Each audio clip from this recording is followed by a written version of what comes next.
নমস্কাৰ চাই আছে Assam north east news live পুৱাৰ সংবাদ লৈ ষ্টুডিঅ'ত মই কষ্টৰিমা ধুবুৰীৰ মতিৰছৰ অঞ্চলৰ ছাগলচৰা প্ৰথম খণ্ড গাঁৱত অলৌকিক ঘটনা সিজোৱা কণীৰ ভিতৰত ওলাল আল্লাহৰ নাম অঞ্চলটোৰ হাফিজুৰ ৰহমান নামৰ এজন লোকে খোৱাৰ বাবে ক্ৰয় কৰিছিল 5টা কণী আৰু তাৰ ভিতৰত এটা কণীৰ ভিতৰত ওলাল আল্লাহৰ নাম আনফালে ডিমা হাছাও জিলাৰ হাৰাংকাজাও পাব্লিক ইংৰাজী এমই স্কুলত অগ্নিকাণ্ড সংঘটিত হয় এই অগ্নিকাণ্ডৰ ফলত বিদ্যালয়খনৰ বহু নথিপত্ৰ জ্বলি যোৱাৰ খবৰ পোৱা গৈছে বৰ্তমান এই অগ্নিকাণ্ডৰ খবৰ পোৱাৰ পাছত অগ্নি নিৰ্বাপক বাহিনী আহি জুই নিয়ন্ত্ৰণ কৰে বুলি ইতিমধ্যে তথ্য আহি পৰিছে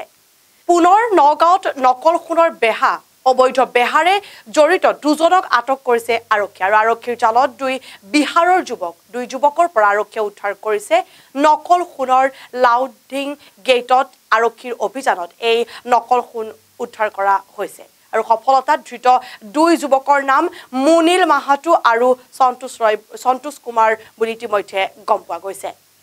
আনফালে কৰ্মচাৰী পিংকুমণি শইকীয়াৰ মৃত্যুত হুজাই বিদ্যুৎ উপসংমণ্ডলৰ কাৰ্যালয়ত পিংকুমণি শইকীয়াৰ ফটোৰ সন্মুখত মাল্য অৰ্পণ কৰি শ্ৰদ্ধাঞ্জলি জ্ঞাপন কৰে আজিৰ দিনটো আমাৰ হুজাই বৈদ্যুতিক উপসংমণ্ডলৰ বাবে অতি দুখৰ দিন কাৰণ বিশ্বকৰ্মা পূজাৰ মাজতেই আজি মাজৰাতি প্ৰায় 12:30 বজামান সময়তে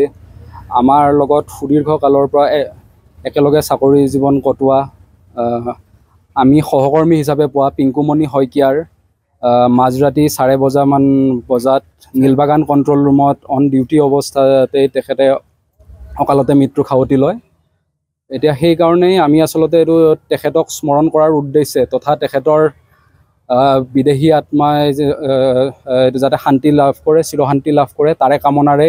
সমস্ত হুজাই বৈদ্যুতিক উপসংমণ্ডলৰ কৰ্মচাৰীসকল তথা এইটো গ্ৰেড 4 ইউনিয়নৰ সহযোগত আমি এই শ্ৰদ্ধাঞ্জলি অনুষ্ঠানৰ আয়োজন কৰিছোঁ আৰু ইয়াৰ পিছতে আমি আচলতে নাম প্ৰসংগৰো অলপ ব্যৱস্থা কৰিছোঁ সেইখিনি এতিয়া এইটো সময়মতে চলি যাব সেইটো বিষয়ে আচলতে আমি এতিয়া এইটো ক'বলগীয়া এইটো দিগদাৰ সেইটো আমি পষ্টমৰ্টেমৰ পিছতে এইটো গম পাম আৰু লৈ আহিছো আন এক বিশেষ খবৰ লাহৰীঘাটৰ পলাশগুৰিত ব্ৰহ্মপুত্ৰ নদীৰ পাৰত বিশ্বকৰ্মা পূজা বুলি ফুৰিবলৈ আহি নৈত গা ধুবলৈ নামিছিল লেলাইবৰী গাঁৱৰ 4 কিশোৰী আৰু কিশোৰী 4গৰাকীৰ নৈৰ প্ৰবাল খুঁটে উটাই নিয়াত চিঞৰ বাখৰ শুনি নৈৰ পাৰত কাম কৰি থকা ৰসুল আমিনে তৎক্ষণাত নৈত জাপ দি 3গৰাকী কিশোৰীক জীৱনতে উদ্ধাৰ কৰে যদিও গীতাঞ্জলি দেৱী নামৰ এগৰাকী কিশোৰীৰ সন্ধান এতিয়ালৈকে উলিয়াব পৰা নাই আজি বিশ্বকৰ্মা পূজা আছিলে পূজা বুলি গাড়ীখন পূজা কৰি পেলাই বাচ্চাখিনি উঠাই ঘূৰাব আহিছিলে ঘূৰাব আনি পেলাই আপোনাৰ ব্ৰহ্মপুত্ৰ পাৰ পালে পুৱাই কিনে কিন্তু খবৰ দিছে যে এনেকৈ বাচ্চা এটা পানীত উঠি গ'ল বুলি তো আমি আহি গম পালোহি বাচ্চা মানে 4টা নিছিলে 4টাই 3টা উঠালে তাৰে এটাক মানে লৈ গুচি গ'ল তো আমি গাঁৱৰ পৰা আহি পেলাই পালোহি পুলিচ মাতিছিলে পুলিচ গৈ নাপালেগৈ তো আমি গৈ পেলাই বহুত দূৰ মানে গৈছোঁ 2 কিলোমিটাৰমান গৈছোঁ বিচাৰি তাৰপিছত পাই কিনে উঠাই লৈ আহিলোঁ উঠাই কিনে চিভিল পোৱালোঁ চিভিলৰ পৰা অলপ ইচিজি কৰিব দিলে ইচিজি কৰাই চাই কৰি হোৱাৰ পিছত তো আমি ঘৰলৈ লৈ গৈছিলোঁ পুলিচে আকৌ ৰাস্তাৰ পৰা লৈ আনি বৰ্তমান থানাত এতিয়া আৰু মৰিগাঁৱলৈ লৈ যাম পষ্টমৰ্টেম কৰাৰ পিছত গা ধুবলৈ নামিব আৰু কিহৰ কাৰণে নামিব নহয় জানো 4জনী চলি জানামতে 4জনী আৰু কিমান বা নামিছে নাজানো কিন্তু 4জনীক এতিয়া মানে তাই 3জনী টানিলে আৰু এজনীতো এতিয়া ইয়াত ডেথে হৈ গ'ল গীতাঞ্জলি দেৱী আছিলে বয়স আপোনাৰ 11+ হৈ আছে ঘৰ বৰিবন্ধা লেলাবৰী আঞ্চলিকৰ মানুহ আমি 3জনক